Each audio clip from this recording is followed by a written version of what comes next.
Bueno, este panel lo hemos denominado el impacto de las disculpas públicas en los procesos de acceso a la justicia, y quiero iniciar con la señora Marilú, esposa de Gustavo, y preguntarle a usted, señora Marilú, como esposa, como familia de Gustavo y para sus hijos, ¿cuál ha sido el significado de la disculpa pública que el día de hoy ofrecieron las autoridades de Oaxaca y del gobierno federal?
Sí, para usted como familia de Gustavo Sánchez Cabrera, ¿qué significa la disculpa pública que el día de hoy ofrecieron las autoridades de Oaxaca y del gobierno federal?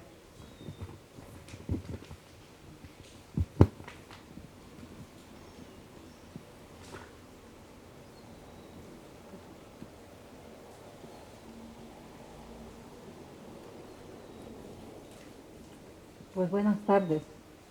Pues significa, tiene un significado, ¿no?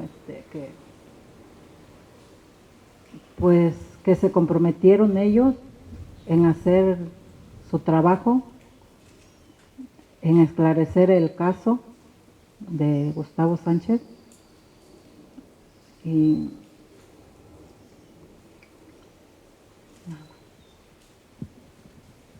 Muchas gracias, señora Marilú, y también gracias por su participación y su presencia.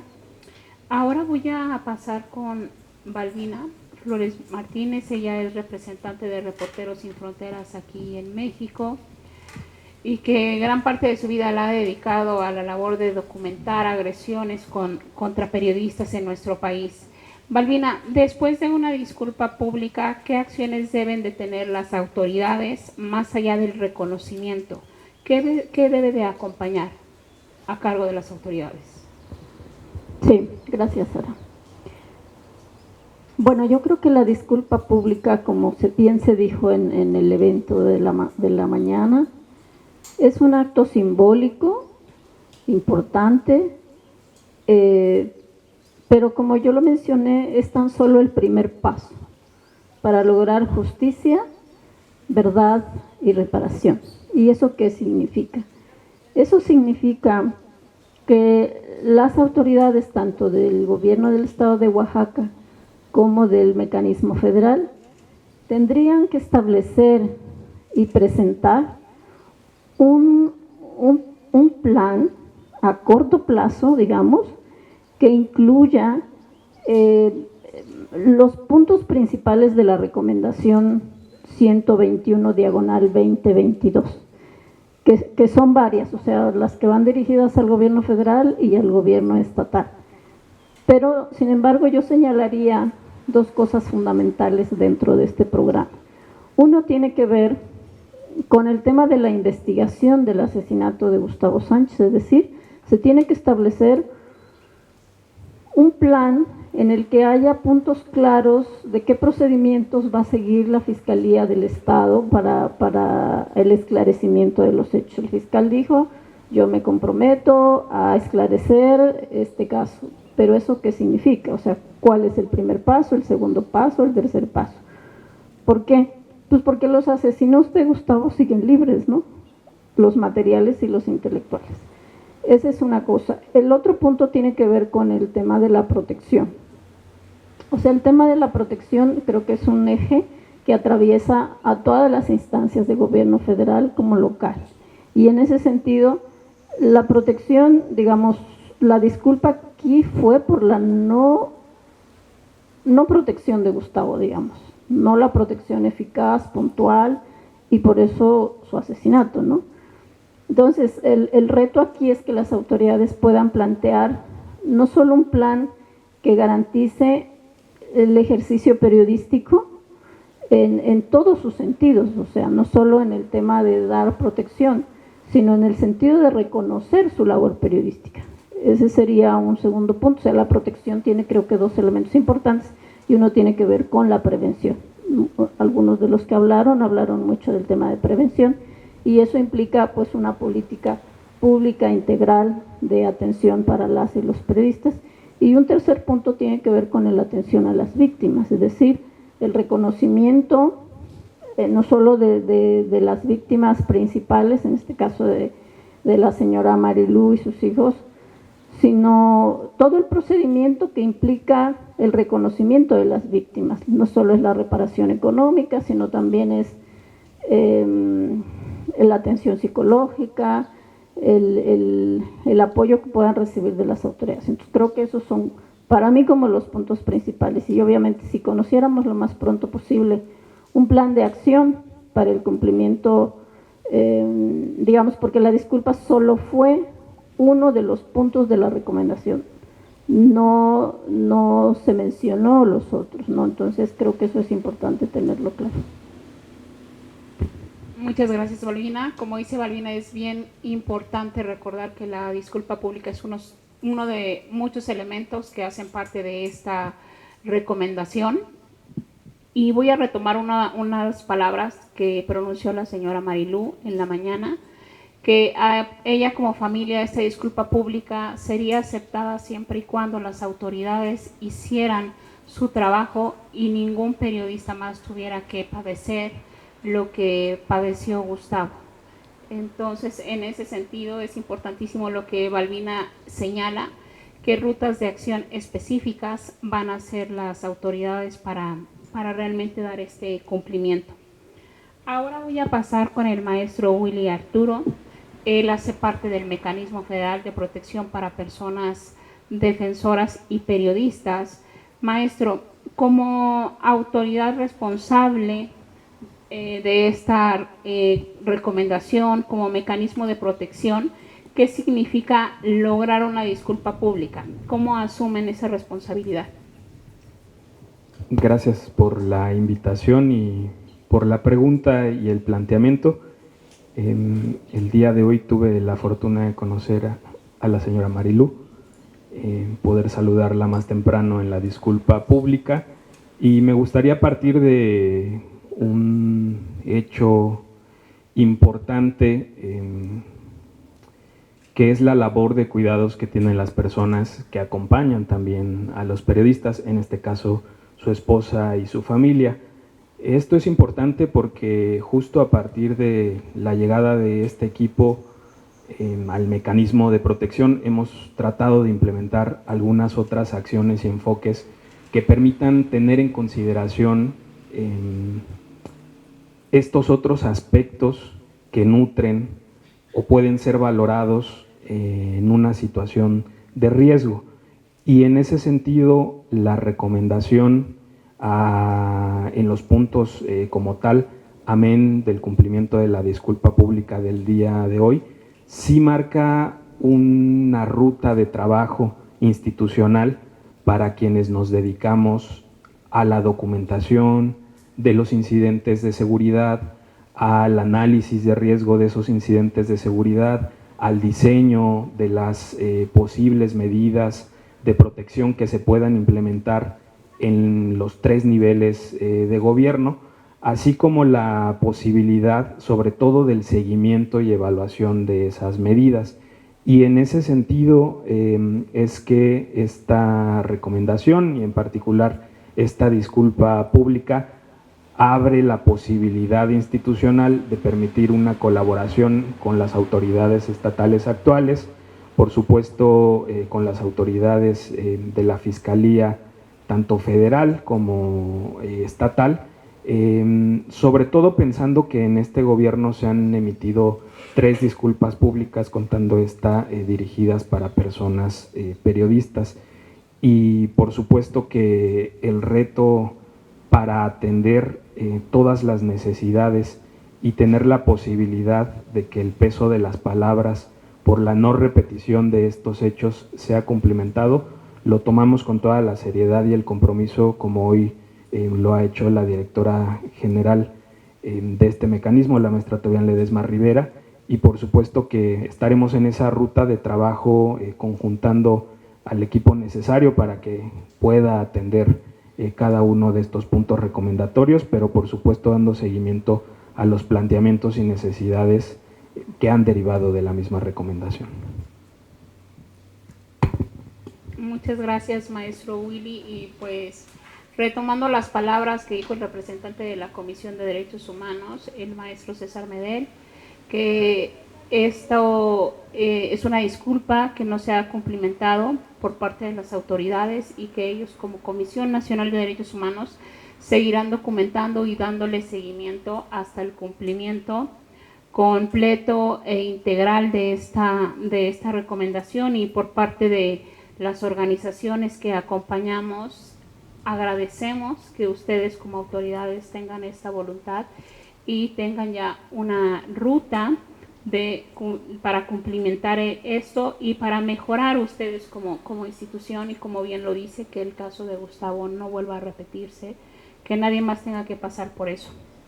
Ahora voy a darle la palabra a la maestra Florestela Morales Hernández, coordinadora para la atención de derechos humanos de aquí de la ciudad de Oaxaca. Y maestra Flor, nos gustaría saber, usted como autoridad, ¿a qué obstáculos se enfrentan para cumplir una recomendación en materia de derechos humanos? ¿Qué implicó llegar a la realización de esta disculpa pública?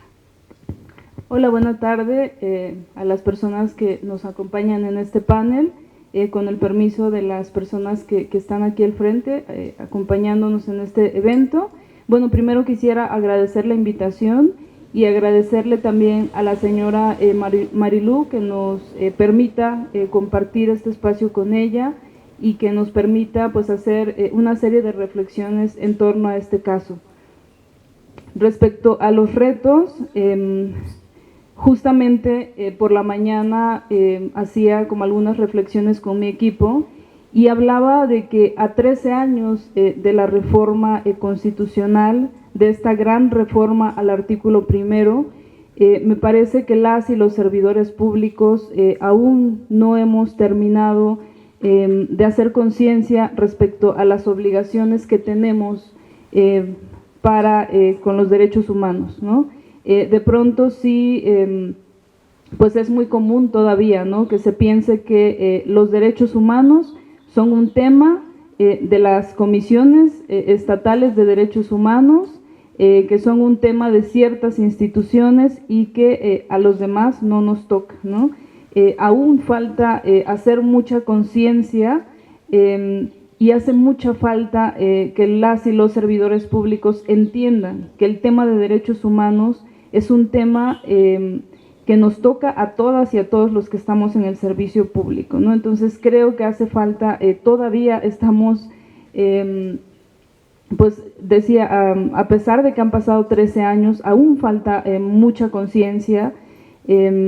Bueno, ese creo que es uno de los principales retos. Creo que todos los gobiernos necesitamos y es urgente que sigamos con esta tarea y esta labor de sensibilizar, de capacitar a nuestros servidores públicos para que haya una conciencia real de lo que implican estas obligaciones, estas 3 grandes obligaciones que tenemos, ¿no?, a partir de esta reforma y de todo lo que se ha avanzado en materia de derechos humanos.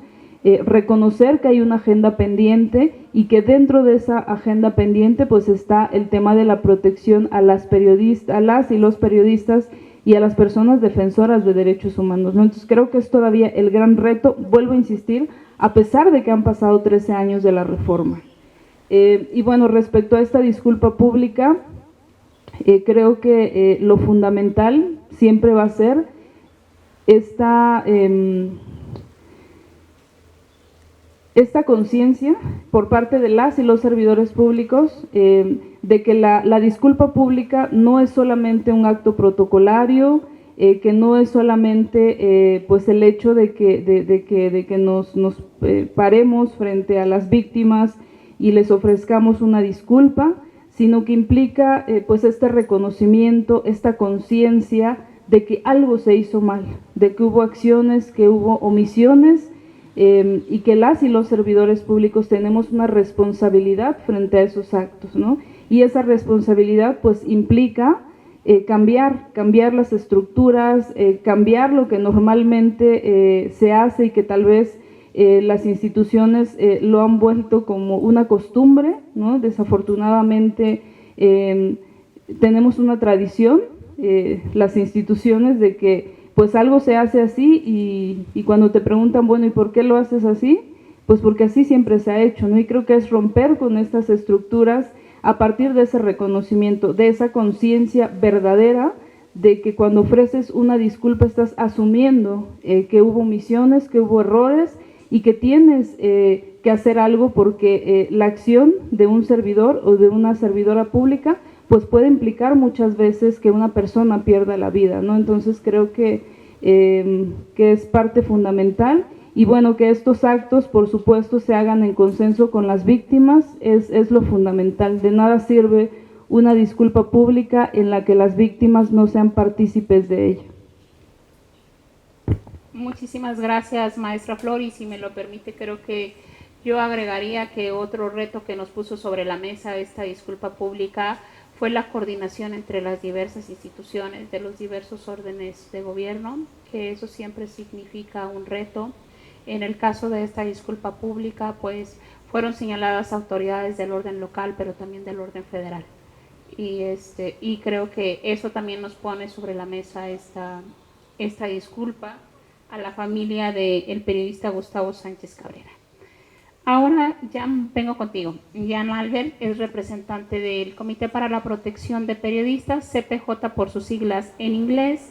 Y Jan, desde tu crítica y experiencia, ¿cómo una disculpa pública puede abonar al fortalecimiento de la política pública de protección para periodistas? Muchas gracias, Sara. Muchas gracias a todos y todos por estar aquí. Obviamente, más que nada, doña Marilu, que yo creo que nos está dando un ejemplo de la fuerza y la valentía para mover adelante, el cual puede resultar en una disculpa pública, que creo que es un hito bastante importante. Y bueno, quisiera rescatar algo que la maestra Flor comentó hace unos momentos, que es que una disculpa pública es una herramienta importante, pero lo que en realidad nosotros como organizaciones de la sociedad civil estamos buscando es justamente lo que la maestra comentó, que es la conciencia de derechos humanos dentro de las instituciones del gobierno. O más bien, hay que cambiar la cultura de los funcionarios públicos, de las instituciones, el espíritu en el que están actuando.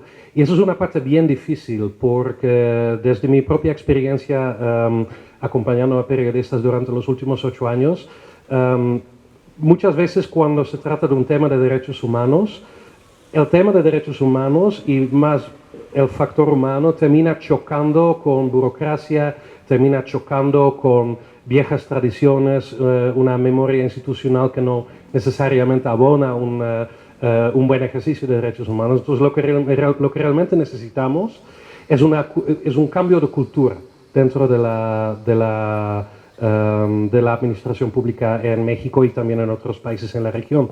Yo creo que una disculpa pública ayuda muchísimo para generar conciencia en el momento, pero solo realmente va a tener un efecto más allá de un caso individual si viene, como ya comentó también Balbina, con una serie de medidas, una serie de decisiones, una serie de evaluaciones del funcionamiento de todo el aparato del Estado.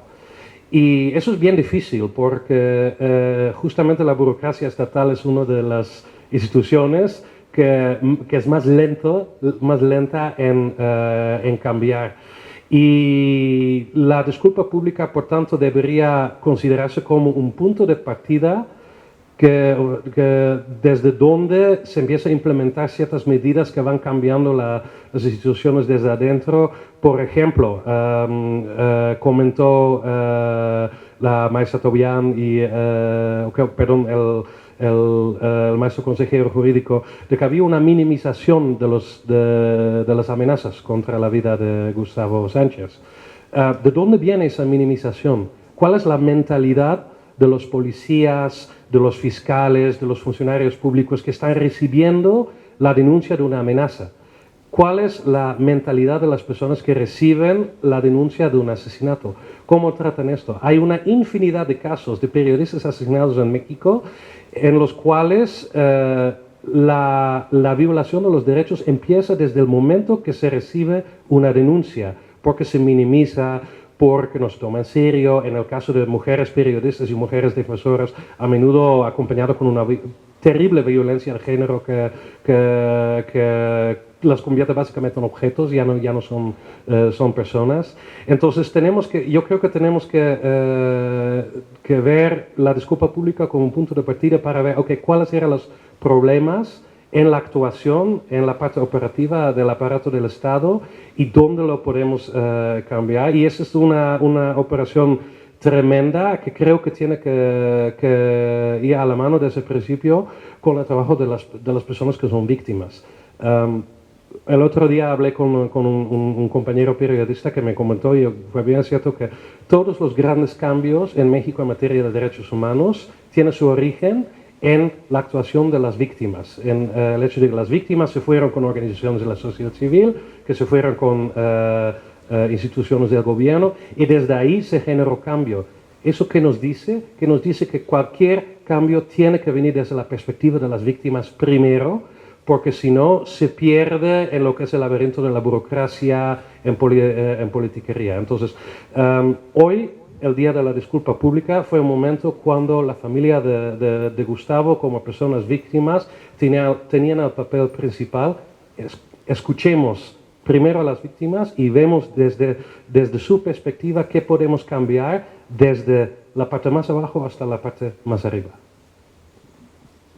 Muchísimas gracias, Jan. Por eso has tocado un tema fundamental, las construcciones a partir de la visión de la víctima, de la experiencia de la víctima, y también el tema de las amenazas. Vemos cómo el delito de amenaza es un delito totalmente subestimado por fiscalías, pero la experiencia nos da a nosotras como organizaciones que acompañamos y representamos un caso que previo a un asesinato, previo a una desaparición, la antesala fue precisamente una amenaza que las autoridades no tomaron en serio y que no investigaron.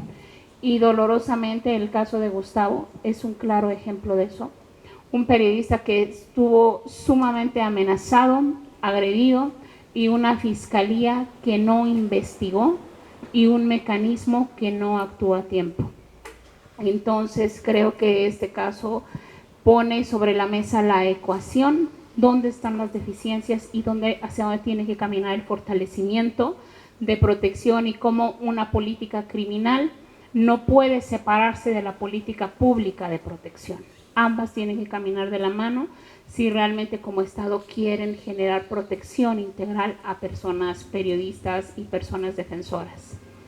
Y bueno, pues yo les agradezco muchísimo la participación a cada una de ustedes. Señora Marilú, sabemos que para usted este tiempo es un tiempo difícil, donde reviven y recuerdan muchísimas cosas, pero les volvemos a agradecer su valentía, su tenacidad y su resistencia de estar aquí, de seguir exigiendo justicia para Gustavo, y que la memoria de Gustavo permanezca. También eso lo reconocemos, es muy valioso para nosotros como organizaciones, como sociedad, como gremio periodístico, como autoridades. Y antes de cerrar este panel, solamente preguntar si de las personas que nos acompañan ¿Habría alguna participación, alguna pregunta? Sino para dar por concluido. Adelante, compañero. Buenas tardes, pues para los que me conocen, Ignacio Santiago de Juchitán, periodista, bajo los lineamientos del mecanismo. En estos momentos, pues la señora Marilú, ahorita no la estaba reconociendo, estaba sentado ahí platicando, pero yo creo que como periodista, si fuera yo la persona quien fuera asesinado, creo que como padre de familia soy el que vela por los intereses y el futuro de mis hijos. Y ahorita tocaban un tema, ahí Balbina, sobre qué pasa después, o sea, por qué no hay, qué seguimiento debe de haber. Yo creo de que nosotros como padres de familia, el compañero Gustavo, pues tenía esa prioridad por su familia, por sus hijos, por velar por los intereses, los estudios, la vivienda, y es un pilar que se fue de esa casa. A mí me gustaría que existiera un seguimiento para no permitir que por la ausencia del compañero Gustavo se truncaran los sueños de los hijos, de la esposa. En otro punto, yo desconozco mucho sobre los avances que lleven, pero sí, en lo particular, no me gustaría que mi familia siguiera en esa vivienda y, de ser posible, lo reubicaran y le dieran otro lugar en donde. ¿Por qué? Porque el hijo de Gustavo fue, pues es un testigo, ¿no? Entonces, a mí me hubiera gustado que hubiera una protección muy grande hacia mi familia, porque pues ya el pilar acaba de caer. Hablaba sobre la nula acción de las autoridades. Esto fue derivado también porque yo revisé bien todos los correos que mandaba el compañero Gustavo y en todos estaba sustentado las amenazas, las agresiones y todo esto. Desafortunadamente en ese entonces había mucha, como que esa burocracia de no permitir que más periodistas se incorporaran, no permitir que, o sea, no es que no tenemos recursos, pero yo creo que las medidas dictadas hacia Gustavo ya tenía un nivel muy alto de riesgo y aún así no hubo una intervención, o sea, inmediata, de decir, vamos, lo protegemos, lo extraemos, que son las medidas drásticas. No lo hubo. Fallece Gustavo 3 años después, se da la disculpa pública que hay por parte del gobierno estatal, o sea, ¿cómo se va a poder reparar la ausencia de un padre que pues no va a poder ser reparado? Pero al menos era el sostén, era el pilar de esa casa, y ahorita pues ya no se encuentra. Platiqué en esa ocasión con la familia, yo estuve ahí con ellos, pero también al momento pues me veían entrar y salir, entonces por el riesgo evité moverme, incluso enlacé con la comisión ejecutiva, con varias instancias, para que yo no me estuviera exponiendo en ese lugar. Recordemos que el Istmo han sido asesinados varios periodistas, no uno, no solo Gustavo, son varios periodistas que han sido asesinados recientemente. Y por eso les digo, o sea, si hay omisión por parte de las autoridades, yo creo que no solamente es con una disculpa, sino que también tiene que haber un castigo y una investigación hacia esos servidores públicos que estuvieron en ese entonces. Es todo. Muchísimas gracias, Ignacio.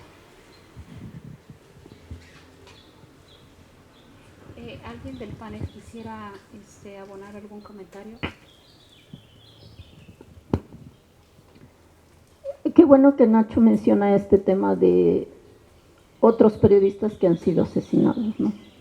Digamos, eso es importante no quitarlo de la mesa. O sea, yo quiero recordar aquí en particular el caso de Agustín Silva, un periodista que fue desaparecido en 2018 del Sol del Istmo. Y que es un caso que ha quedado un poco en el olvido, ¿no? Y donde hay autoridades involucradas del ámbito federal. Entonces yo creo que la disculpa pública también tendría que incluir a esos otros periodistas, o sea, ¿qué se va a hacer en esos otros casos? ¿Qué acciones se van a tomar? Digo, hace rato me sorprendió, me quedé escuchando algunas preguntas que le hicieron al fiscal, y una de las cosas que me sorprendió es escuchar que en la Fiscalía Estatal hay 58 expedientes denuncias de periodistas que han sido agredidos, ¿no? Seguramente ahí está el caso de Agustín. Entonces yo creo que también hay que tomar en cuenta que la disculpa pública tiene que incluir a estos otros periodistas desaparecidos o asesinados, de los que no sabemos qué ha pasado, ¿no? No sabemos qué ha pasado con sus familias, no sabemos en qué están sus investigaciones, y yo creo que la disculpa pública tiene que ir más allá, o sea, tiene que ir mucho más allá de una simple disculpa, o sea, tiene que ir hacia un compromiso serio, hacia un compromiso de que en México no se puede seguir permitiendo el asesinato de periodistas y las agresiones, y acostumbrarnos a esas acciones por parte de la autoridad, de cualquier autoridad.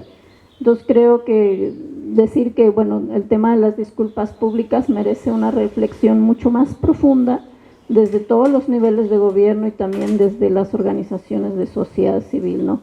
Que creo que tenemos que profundizar muchísimo en este tema de las disculpas, porque sí requieren un compromiso y una seriedad de todos y la colaboración de todos. Ni la autoridad puede avanzar en sola, ni las organizaciones civiles podemos avanzar solas, y en este caso pues sí quiero reconocer el esfuerzo de la maestra Flor Estela, que desde que yo establecí contacto con ella la primera vez ha tenido como esa, pues sí, esa voluntad de colaborar, de avanzar, de actuar de manera pronta. Ojalá y todos los funcionarios que están fueran así, pero como ella bien decía, se tiene que cambiar esa mentalidad, ¿no? Desde abajo hacia arriba y viceversa, ¿no? Entonces yo creo que sí requiere un compromiso serio, y sí requiere no solo de recursos humanos sensibles y capacitados, sino también de recursos económicos. O sea, yo no quiero imaginar qué pasa con todas esas familias que se han quedado solas, ¿no? Porque como decía Nacho, pues esos hijos han crecido, ¿no? Esos padres no están, ese pilar de la casa no está. Entonces yo creo que es una gran responsabilidad el tema de las disculpas públicas, que requiere una profunda reflexión. Muchísimas gracias, Balbina. Muchísimas gracias, Ignacio.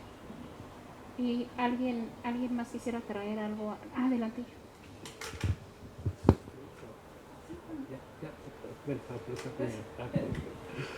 Sí. Muchas gracias. Sí, no, gracias Nacho por este comentario. Yo creo que algunas cosas que dijiste son muy importantes. Y como comentó Balbina, yo creo que es muy importante que desde la administración pública se empiece a generar una conciencia de cómo exactamente es la vida para periodistas que a diario está cubriendo la nota roja, ¿no?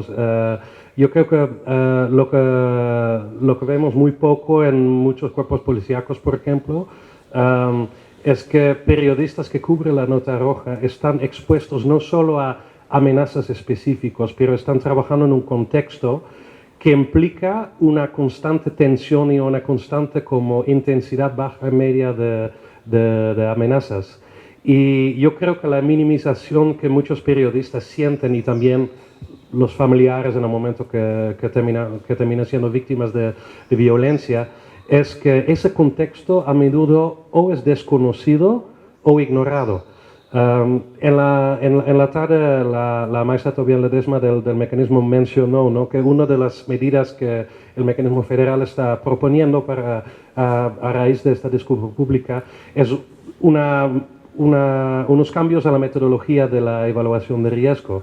Yo creo que esa parte es muy importante porque la evaluación de riesgo, al menos en mi experiencia, se enfoca muchas veces demasiado en amenazas individuales y no suficiente en el contexto. Entonces eso es uno de los ejemplos de como comentó la maestra Flor, ¿no?, que es la conciencia que tiene que cambiar. Y yo creo que es uno de los puntos que debemos dar mucho seguimiento. Sí. Muchas gracias. Bueno, solamente quisiera rescatar algo que me parece muy importante que ha mencionado la maestra Balbina, y que también lo lo mencionó en el acto de disculpa pública, y tiene que ver con esta suma de esfuerzos de las instituciones. Ella bien lo decía, ningún mecanismo va a ser suficiente si no hay un tema de justicia, ¿no? Entonces, a pesar de que pues las fiscalías son autónomas, creo que tiene que haber esta comunicación, este entendimiento, esta suma de esfuerzos, este diálogo interinstitucional para que pues todas las instituciones en el ámbito de sus atribuciones podamos hablar de que hay una protección hacia las personas periodistas. La impunidad, evidentemente, que es ese mensaje que se envía de que te pueden asesinar porque simplemente lo pueden hacer y no pasa nada.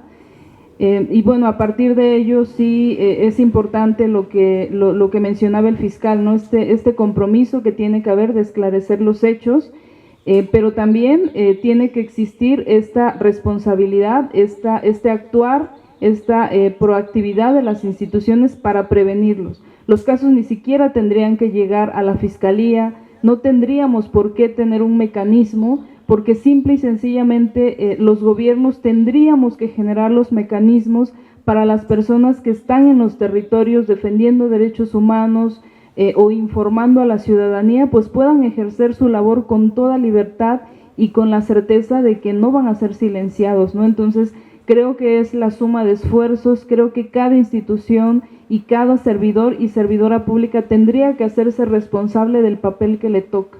Sobre todo las instituciones, pues que tenemos un papel importante en pues en esta labor de protección, ¿no? Si no funciona una parte, pues evidentemente que ponemos en riesgo, se pone en riesgo a las personas que están, pues en este caso, coberturando y dando la información a la ciudadanía. Entonces creo que es un conjunto de piezas que tenemos que tener una buena coordinación, porque si no, pues de nada sirve igual que una institución esté como tratando de hacer cosas si la otra no funciona y viceversa, ¿no? Entonces creo que hay que asumir ese compromiso, y ahora mismo pues las personas que somos parte de este gobierno, que tenemos pues la fortuna de ser parte y que venimos de estos espacios, que venimos de las comunidades, que somos hijas de padres, de madres campesinas, y que en algún momento hemos también sufrido arbitrariedades por parte de los gobiernos o por parte de ciertos actores. Creo que no debemos olvidar eso y pues desde el servicio público tratar de que las cosas cambien, ¿no? Sí, muchas gracias. Pues una de las conclusiones que podemos destacar es que el reto es amplísimo. No solamente se requiere de voluntad política, sino de muchas modificaciones al sistema, y si a eso sumamos el contexto que en nuestro país muchos de los agresores son precisamente las autoridades, quienes tienen que defender, proteger, velar por la integridad y salvaguarda de vida de las personas, son quienes les están agrediendo en las regiones del país. Entonces eso nos pone aún el panorama más crítico, pero no podemos caer en ese fatalismo. Rescatamos las autoridades que sí están demostrando voluntad política para cambiar las cosas, para que México pueda tener otra realidad, para que en México en algún punto lleguemos a tener realmente espacios de libertad para la prensa, para que la prensa pueda hacer de manera libre su trabajo sin miedo a que exista una consecuencia por informar los temas de interés público, porque en nuestro país el gran número de periodistas asesinados y desaparecidos estaban informando temas de interés público, temas de corrupción, temas de narcopolítica, de narcotráfico. No es casualidad que la prensa crítica sea la más agredida en este país, y como autoridades quienes han decidido estar frente a un puesto, a un cargo público, pues tienen esa grandísima labor, y también nosotros desde sociedad civil pues creo que siempre hemos tratado de colaborar lo mejor posible para trabajar con esas autoridades que tienen precisamente voluntad política para que las cosas sean diferentes. Y como lo decía la señora Marilú, no ninguna familia, ningún periodista tenga que pasar lo que a ellos les tocó vivir. Muchas gracias. Pues damos por finalizado el panel y también quisiera agradecerle a la maestra Tamara Soriano Sánchez, encargada de la Hemeroteca Pública de Oaxaca, por habernos proporcionado este espacio. Gracias por la solidaridad. Desde el primer momento que le pedimos el espacio, ella accedió amablemente. Y también pues agradecerle a cada una de las personas aquí presentes por habernos acompañado. Muchas gracias.